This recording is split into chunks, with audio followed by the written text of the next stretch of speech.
Écoute, il y a quelques semaines, je faisais un avis tranché en disant que je n'étais pas forcément très inquiet, quant à l'arrivée de Marcelino et de l'installation possible d'un 4-4-2, que l'effectif était quand même, relativement correct et que on avait le temps pour le mercato, mais tout dépendait d'un seul homme et tout dépendait d'une seule chose, c'était de la prolongation ou pas d'Alexis Sanchez.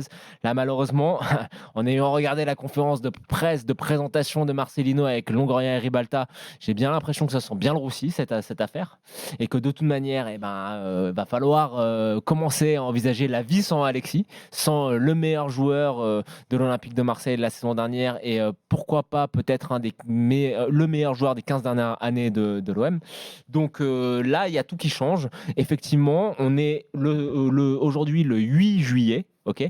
Et hasard du calendrier ou pas, dans un mois pile, il y aura le 3e tour préliminaire. Donc il y a un mois, on est à un mois et il n'y a toujours pas d'attaquant potable.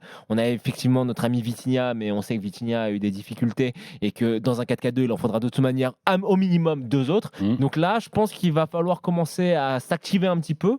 Et je pense que si tu veux bien faire les choses, ça doit se décompter cette semaine. Donc attention, je ne suis pas en train de dire que je suis inquiet parce que je pense que Longoria le sait aussi et qu'on va avoir une grosse semaine en termes d'arrivée et de recrues. Tu l'es pas, Mais mais tu attention, pourrais l'être rapidement, non, c'est mais ça? attention, là, si ça commence pas à se décanter et à arriver, notamment dans le secteur offensif et au poste de latéral cette semaine, il y aura un petit peu un début de faux là, pour le troisième tour préliminaire. Supporter marseillais 32-16, venez réagir. Êtes-vous d'accord ou pas avec Jonathan? Walid, t'en penses quoi?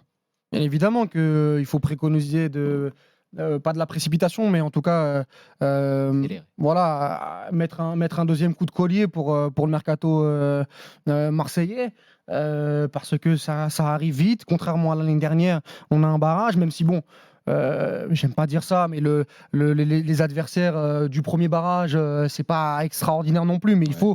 il faut respecter ces Ah adversaires-là. oui, Et donc, malheureusement, et donc, Walid, et donc, et donc, L'histoire l'histoire nous récente montre des que, clubs voilà, hein, voilà, français c'est nous ça. montre Et, que donc, et bon. donc- et donc se prémunir de renforts de qualité. Kondogbia est arrivé.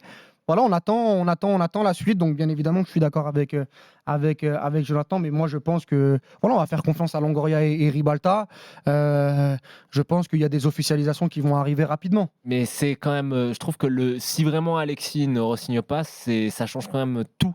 Ça change tout parce que si tu as Alexis dans ton effectif et que tu as ce tour, de préliminaire qui arrive dans un mois, tu dis: «Bon, bah, voilà, on a quand même un joueur devant qui va être capable de marquer des buts, qui est une garantie, une certitude malgré son âge» et cetera.